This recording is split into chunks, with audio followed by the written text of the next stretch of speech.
아멘. 오늘 하나님의 말씀은 다니엘서 5장 1절부터 12절입니다.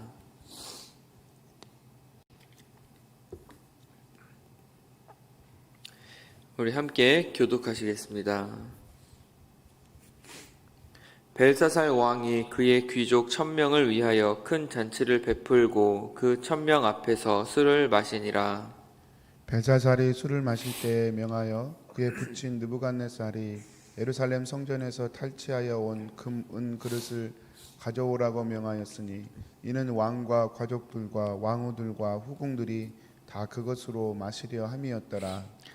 이에 예루살렘 하나님의 전 성소 중에서 탈취하여 온 금그릇을 가져오매 왕이 그 귀족들과 왕후들과 후궁들과 더불어 그것으로 마시더라. 그들이 술을 마시고는 그 금, 은, 구리, 쇠, 나무, 돌로 만든 신들을 찬양하니라. 그때에 사람의 손가락들이 나타나서 왕궁 촛대 맞은편 석회벽에 글자를 쓰는데 왕이 그 글자 쓰는 손가락을 본지라. 이에 왕의 즐기던 얼굴빛이 변하고 그 생각이 번민하여 넓적다리 마디가 녹는 듯하고 그의 무릎이 서로 부딪힌지라. 왕이 크게 소리 질러 술객과 갈대아 술사와 점쟁이를 불러오게 하고 바벨론의 지혜자들에게 말하되 누구를 막론하고 이 글자를 읽고 그 해석을 내게 보이면 자주색 옷을 입히고 금사슬을 그의 목에 걸어 주리니 그를 나라의 셋째 통치자로 삼으리라 하니라. 그때 왕의 지혜자가 다 들어왔으나 능히 그 글자를 읽지 못하며 그 해석을 왕께 알려주지 못하는지라. 그러므로 벨사살 왕이 크게 번민하여 그의 얼굴빛이 변하였고 귀족들도 다 놀라니라. 왕비가 왕과 그 귀족들의 말로 말미암아 잔치하는 궁에 들어왔더니 이에 말하여 이르되 왕이여 만수무강하옵소서. 왕의 생각을 번민하게 하지 말며 얼굴빛을 변할 것도 아니니이다. 왕의 나라에 거룩한 신들의 영이 있는 사람이 있으니 곧 왕의 부친 때에 있던 자로서 명철과 총명과 지혜가 신들의 지혜와 같은 자니이다. 왕이 부친 느부갓네살 왕이 그를 세워 박수와 술객과 갈대와 술사와 점쟁이의 어른을 삼으셨으니 왕이 벨사살이라 이름하는 이 다니엘은 마음이 민첩하고 지식과 총명이 있어 능히 꿈을 해석하며 은밀한 말을 밝히며 의문을 풀 수 있었나이다. 이제 다니엘을 부르소서. 그리하시면 그가 그 해석을 알려드리리이다 하니라. 아멘. 네, 오늘 말씀은 이제 느부갓네살 왕이 죽고 한 30년 정도 후로 보고 있습니다. 이제 바벨론의 마지막 왕인 벨사살 왕이 통치하던 시대인데요. 그 시대에 이제 벨사살 왕이 오늘 말씀을 보면은 귀족 1000명들을 위하여 잔치를 베푸는 모습이 나오죠. 귀족 1000명들과 함께 잔치를 베풀고 술을 마십니다. 근데 그 술을 마실 때에 이 벨사살 왕이 하나님의 전에서 빼앗아 온 금, 은 그릇들을 가져다가 술을 마시게 됩니다. 그리고 그들의 우상을 찬양하죠. 그때 하나님께서 사람의 손가락 모양으로 된 것을 보여주시고 그 손가락 모양이 나타나서 한쪽 벽에 글씨를 씁니다. 그것을 본 벨사살 왕이 두려워서 떨고 또 바벨론의 나라의 신하들 중에 누구라도 그 글씨를 해석하는 사람에게는 이 나라의 최고의 권력을 주겠다라고까지 이야기합니다. 하지만 그 누구도 글씨를 해석하지 못하자 그것을 보고 있던 왕비는 왕에게 다니엘을 부르면 그가 그것을 해석해 줄 것이다 라고 이야기를 합니다. 이것이 오늘 말씀의 내용인데요. 이 말씀의 내용을 읽다 보면 참 벨사살의 그 모습과 바벨론의 모습이 지금의 시대와 너무나도 많이 닮아 있다라는 것을 발견하게 됩니다. 첫 번째로 자세히 보면 여러분, 벨사살 왕의 모습을 보면은 아무런 생각 없이 그저 자신의 쾌락을, 자신의 만족을 따라 살아가는 모습을 볼 수가 있습니다. 지금 이 벨사살 왕이 잔치를 벌이고 있는데, 지금 이 잔치를 벌이고 있는 것은 축하 파티가 아니었습니다. 바벨론이 전쟁에서 승리해서 지금 잔치를 베푸는 것이 아니라, 이 상황은 지금 바벨론은 새로운 강국인 그 메데 바사 연합군에 의해서 많은 영토를 빼앗긴 상황이었고, 그리고 또한 바벨론 성 역시 지금 포위되었던 상황이었습니다. 이러한 상황에서 벨사살 왕은 성 안에서 잔치를 베풀고 있는 것입니다. 어느 정도 귀족들의 불안감을 해소시켜주고 또한 안정시키려는 의도가 있었을 수도 있겠죠. 정확한 이유는 알지 못하겠어요. 하지만 분명한 것은 뭐냐면 지금 벨사살 왕은 그 사람들을 불러다 놓고 그 가운데 술을 마시며 쾌락을 즐기고 있었다라는 사실입니다. 여러분, 지금 우리가 사는 시대의 모습은 어떻습니까? 언제 멸망하게 될지도 모르는 이 시대 속에서 많은 사람들은 그저 자신의 쾌락과 만족을 쫓아 살아가고 있습니다. 아무런 비전도 아무런 사명도 없이 그냥 오늘 하루만 잘 즐기며 살면 된다라고 생각을 합니다. 그래서 여러분 잘 아는 YOLO족, You only live once. 그래서 너의 인생은 한 번뿐이다. 그러니 한 번뿐인 인생을 즐기며 살자라는 모토를 가지고 살아가는 사람들도 많이 생겨나게 되었습니다. 여러분들은 지금 왜 일을 하고 계십니까? 여러분, 왜 돈을 벌고 계십니까? 많은 사람들이 이야기합니다. 먹고 살기 위해서 그렇죠. 근데 여러분, 우리는 먹고 사는 것밖에 생각할 수 없나요? 좀 더 잘 먹고, 좀 더 잘 입고, 좀 더 잘 놀고, 그러면서 다른 사람들에게 자신을 드러내려고 하는 것, 이것이 우리의 모습이 아닌가 돌아보아야 할 것입니다. 그리고 그것이 만약에 우리의 그저 삶의 모습이었다면 우리는 하나님 앞에 회개하며 나아가야 할 것입니다. 항상 마지막은요, 아무도 알지 못하는 그 순간에 찾아옵니다. 그 당시만 해도 바벨론 성 안에 있던 사람들은 자신들이 멸망할 것이라는 사실을 전혀 모르고 있었습니다. 바벨론 성이 얼마나 견고하게 지어졌었는지 이중으로 성벽을 쌓고 첫 번째 성벽과 두 번째 성벽의 그 사이에는 전차가 달릴 수 있을 정도의 거리가 있었고, 또한 성벽의 그 두께는 7m, 그리고 바깥쪽은 4m였고 그것이 또 20m 간격으로 방어탑이 세워져 있었다고 합니다. 그러니까 여러분, 얼마나 두꺼운 성벽을 이중으로 걸어 잠그고 또한 그 방어벽을 통해서 철저하게 지금 그들은 자신들의 성을 지키고 있다라고 생각을 했었을 것입니다. 그러면서 그들은 안심했습니다. 하지만 결국에 어떻게 됐습니까? 그 견고했던 성벽 역시 무너지고 맙니다. 우리가 견고하게 여기는 것들이 있습니다. 여러분들이 견고하게 생각하는 것이 무엇입니까? 이것만은 내 인생에 있어서 절대로 무너지지 않을 것이다 라고 생각하는 그러한 부분들이 있습니까? 그것이 여러분들의 물질입니까? 아니면 건강입니까? 아니면 내가 지금 있는 이 자리입니까? 여러분, 여리고성을 보십시오. 하나님이 하시면 한순간에도 무너질 수 있습니다. 그럼에도 우리가 이렇게 안심하며 살아가고 있는 이유는 무엇입니까? 여러분, 종말이 있다는 사실, 그리고 그것이 언제라도 우리 가운데 찾아올 수 있다라는 사실을 깨닫지 못하고 살기 때문에 이 세상 사람들은 그것을 바라보며 안심하며 살아가고 있는 것입니다. 성경에 나오는 어리석은 부자의 이야기를 보십시오. 추수하고 많은 곡식을 거둬들이고 창고를 더 짓고 그곳 가득 곡식을 채운 후에 자, 이제 나의 인생을 즐기자라고 이야기할 때에 하나님께서 그에게 나타나셔서 내가 오늘 밤에 너희의 생명을 가져가면 이것이 다 무슨 소용이 있겠는가 라고 말씀하고 있습니다. 여러분, 그렇습니다. 인생에는 끝이 있습니다. 그리고 우리가 가진 그 어느 것도 우리를 지켜주고 우리를 보호해 줄 수 없습니다.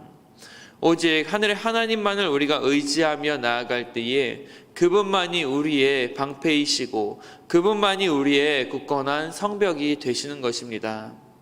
지금 바벨론과 같이 이 세상은 항상 위기 가운데에 있습니다. 하지만 사람들은 그것이 위기인지 모른 채 자신들만의 성에 갇혀서 그렇게 안심하며 쾌락을 쫓아 살아가고 있는 것입니다. 여러분, 항상 우리는 이것이 위기임을 깨달아야 할 것입니다. 언제 주님이 다시 오실지 모른다는 그 마음을 가지고 마지막 때를 우리가 살아가야 할 줄로 믿습니다. 그리고 주님이 다시 오시는 그날에 우리가 그 주님을 기쁨으로 맞이할 수 있는 그러한 준비가 우리 가운데 되어 있어야 하지 않을까요? 결국 이 벨사살 왕은 쾌락에 빠져서 그 쾌락 가운데에 술을 마시며 하나님의 성전에서 빼앗아 온 금, 은 그릇들을 가져오라고 명령을 합니다. 그 당시에 나라와 나라 사이에 전쟁을 하게 되면 그것은 그저 단순한 나라의 전쟁이 아닌 그 나라를 다스리고 있는 신들의 전쟁이라고 그들은 생각을 했습니다.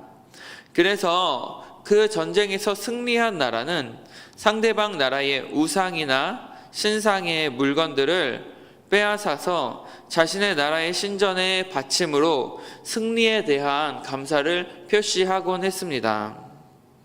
전쟁에서 예루살렘이 패함으로 하나님의 성전의 모든 물건들이 벨의 신전에 바쳐져 있었습니다.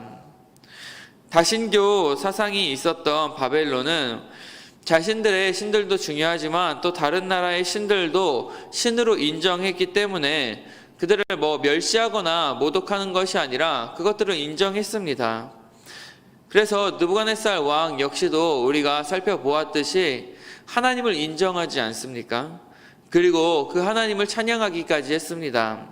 하지만 그가 찬양했던 하나님은 유일신인 하나님이 아니라 많은 신들 중에 하나였던 그 하나님을 의미했습니다. 그런데 지금 벨사살 왕은 그 하나님을 인정해 주는 것이 아니라 오히려 하나님의 기물들을 가져다가 그것을 가지고 술을 마시려고 했습니다. 이것은 단순히 그 기물들을 함부로 여긴 것이 아니라 더 나아가서 그것의 주인이신 하나님을 멸시하는 것이었습니다. 여러분, 이 세상을 한번 보십시오. 얼마나 하나님을 멸시하고 무시하고 있습니까? 더 나아가는 이제는 아무렇지도 않게 교회를 핍박하고 있습니다. 그런 자들 가운데에 마지막 날에 하나님의 심판이 있을 것입니다. 여러분, 항상 우리는 그러한 것들을 살펴보아야 하는데요. 얼마나 세상이 악해지면 악해질수록 그들은 하나님을 멸시하고 무시하고 하나님 믿는 사람들을 핍박하게 되는지 모릅니다. 그래서 마치 하나님이 이 세상에 없는 듯이 생각하고 행동하며 살아가고 있죠. 만약에 하나님의 그 존재를 인정한다면 어느 그 누구도 지금 이 세상을 그렇게 살아갈 수 없을 것입니다. 그렇기 때문에요, 여러분, 우리는 항상 하나님을 인정하는 사람들이 되어져야 할 것입니다. 결코 하나님을 업신여기거나 해서는 안 된다라는 것이죠. 그들은 하나님을 업신여기고 결국에는 금과 은과 구리와 새와 나무로 돌로 만든 신상들을 찬양합니다. 우상을 섬기게 되는 것이죠. 사람들은 눈에 보이지 않는 하나님을 섬기는 것이 아니라 자신들의 눈에 보이는 우상들을 섬기는 것을 더 좋아합니다. 그리고 그 우상들을 섬기는 것 그 자체가 결국에는 하나님을 멸시하는 행동이 되어지는 것이죠. 여러분들 무엇을 따라 살고 계십니까? 우리 눈에 보이지 않는 그 하나님을 믿고 따르며 그분만을 의지하며 살고 계십니까? 아니면 우리 눈에 보이는 어떠한 물질이나 건강이나 어떠한 우리의 명예나 우리의 자리, 그러한 것들을 쫓아 살고 계십니까?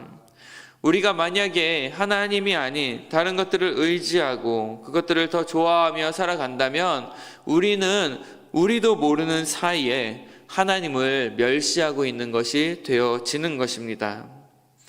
하나님께서는 결코 우상을 섬기는 자들을 기뻐하지 않으십니다.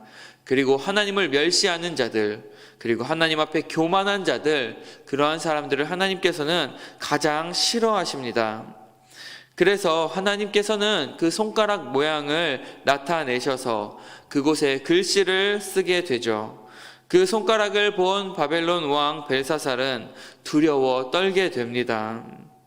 그래서 6절 말씀에 보면 그의 얼굴빛이 변하고 그의 생각이 번민하여지고 넓적다리가 녹는 듯하고 그의 무릎이 서로 부딪혔다라고 이야기하고 있죠.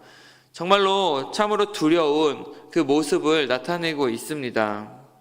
여러분, 그 누구라도 우리가 하나님을 보게 된다면 아마 이러한 모습이 나타나지 않을까요? 죄인인 우리가 하나님 앞에 섰을 때에 우리의 죄로 말미암아 하나님 앞에 우리의 고개를 떳떳이 들 수 있는 자는 아무도 없을 것입니다. 왜냐하면 하나님은 거룩한 분이시기 때문에 죄 있는 우리가 그분을 바라보기만 한다면 우리는 그분 앞에서 결코 살아 있을 수 없을 것이기 때문에 그렇습니다. 그래서 모세 역시도 하나님을 똑바로 쳐다보지 못하고 오직 그의 뒷모습, 등만 봤다라고 표현하고 있지 않습니까? 또한 이사야가 하나님을 봤을 때에 납작 엎드러져서 나는 부정한 자니이다 라고 고백한 것과 같이 그러한 모습이 우리 가운데에 나타나게 될 것입니다. 이 벨사살 왕 역시 그 모습을 보고 결국 두려워 떨고 그 두려움 가운데에 바벨론에 내놓으라 하는 자들을 다 불렀습니다. 지혜자들을 다 부르고 그 곳에 쓰여진 그 글씨가 무엇을 뜻하는지 그것을 해석해달라라고 이야기합니다. 하지만 결국에 그 누구도 그 글자를 해석할 수 있는 사람은 아무도 없었죠. 여러분, 이 세상이 아무리 과학이 발전하고 아무리 지혜로운 사람들이 많이 있다고 할지라도 그 가운데에는 항상 한계가 있습니다. 하나님이 하시는 모든 일들을 우리가 알 수가 없다라는 것입니다. 하나님의 일은 오직 하나님만이 아시고 하나님의 계획은 오직 하나님만이 알 수 있는 것이기 때문에 그렇습니다. 여러분, 지금 과학이 아무리 발달했다고 해도 우리가 할 수 없는 일들이 얼마나 많이 있습니까? 의학이 아무리 발달했다고 해도 여러분, 고칠 수 없는 질병들이 아직도 얼마나 많이 있습니까? 지금 이 코로나 바이러스, 이 작은 바이러스 하나로 얼마나 많은 세계의 사람들이 고통받고 있습니까? 여러분, 우리는 항상 우리의 연약함을 하나님 앞에 인정할 수 있어야 합니다. 이 세상에 아무리 지혜로운 사람이라고 할지라도 하나님 앞에 섰을 때의 그 지혜는 아무것도 아닌 것이 되기 때문에 그렇습니다.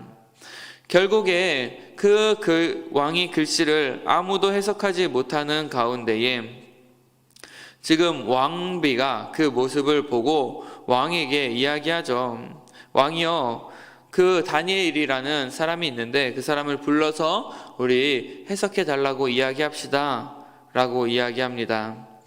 여러분, 정말로 어쩌면 20년, 30년? 지금 그 느부갓네살 왕 이후에 벨사살 왕의 시대가 오기까지 다니엘은 잊혀져 있었을 수도 있습니다. 하지만 이러한 일 가운데에 다시 한번 왕비는 다니엘을 떠올리게 됩니다. 느부갓네살 왕 때 그의 꿈을 해석해 주고 하나님의 뜻을 전해 주었던 그 다니엘을 떠올리게 되고 다시 한번 그를 부르자라고 이야기하고 있습니다. 정말로 저는 저와 여러분들이 이 세상 가운데에 다니엘과 같은 사람이 되어지기를 원합니다. 다른 사람들이 힘들고 어려울 때에 떠올릴 수 있는 그러한 사람, 정말로 이 세상의 모범이 될 수 있는 사람, 하나님의 뜻대로 살아가는 사람, 그래서 지금 이야기하는 것과 같이 11절 말씀과 같이 거룩한 신들의 영이 있는 사람, 그리고 또 부친 때에 있었던 자로 명철과 총명과 지혜가 신들의 지혜와 같은 자, 이러한 자가 저와 여러분이 되기를 원합니다. 그래서 항상 하나님과 함께하는 저와 여러분들, 그래서 이 세상 사람들이 힘들고 어려운 순간에 정말로 떠올릴 수 있는 그 사람, 도움을 구할 수 있는 사람, 정말로 저 사람은 믿을 만한 사람이다 라고 생각될 수 있는 사람, 그 사람이 저와 여러분들이 됐으면 좋겠습니다. 하나님의 뜻대로 살아갈 때에 정말 그러한 일들이 우리 가운데 있을 줄로 믿습니다. 여러분, 오늘 하루 어떤 인생을 살고 있습니까? 어떤 인생을 여러분들 살고 싶습니까? 벨사살같이 쾌락을 추구하고 하나님을 무시하는 그러한 삶을 혹시 살고 계시지는 않은지요? 그러한 사람들은 결국에 마지막 날에 하나님의 심판 앞에 두려워 떨게 될 것입니다. 벨사살과 같은 인생이 되지 않기를 원합니다. 항상 이 세상의 것을 바라보는 것이 아니라 하나님의 나라를 바라보며 또한 항상 하나님 앞에서 겸손한 모습으로 우리가 나아가고, 그리고 또한 그러한 우리의 모습을 통하여 세상 사람들이 하나님의 사람으로 우리를 인정해 줄 수 있는 그러한 저와 여러분들이 되시길 원합니다. 그래서 오늘 하루를 살아갈 때에도 다니엘과 같은 모습이 우리 가운데에 드러날 수 있기를 간절히 축복합니다. 함께 기도하시겠습니다. 하나님 아버지, 이 세상이 시대가 지날수록 너무나도 악해져 가고 있습니다. 그 모습이 오늘 살펴보았던 이 바벨론과 너무나도 비슷한 것을 우리가 볼 수 있었습니다. 많은 사람이 자신의 만족과 쾌락을 쫓아 살아가는 이 시대 가운데에 우리가 오직 하나님만을 쫓게 하시고 하나님만을 발견하게 하시고 그 주님만을 의지하게 하여 주시옵소서. 항상 하나님 앞에 겸손한 마음으로 나아갈 수 있도록 주님 도와주시고, 또한 우리가 그 주님을 의지하며 나아갈 때에 이 세상 가운데에 하나님의 자녀로서의 온전한 모범이 되어지고, 그로 인하여 하나님의 영광이 이 땅 가운데에 온전히 드러날 수 있도록 우리를 사용하여 주시옵소서. 오늘 하루도 주님께 맡겨드립니다. 두려워하지 않고 떨지 않고 오직 주님만을 바라보며 이 세상 가운데 승리할 수 있는 귀한 성도들 될 수 있도록 붙들어 주시옵소서. 감사드리며 예수님의 이름으로 기도합니다. 아멘. 하늘에 계신 우리 아버지여, 이름이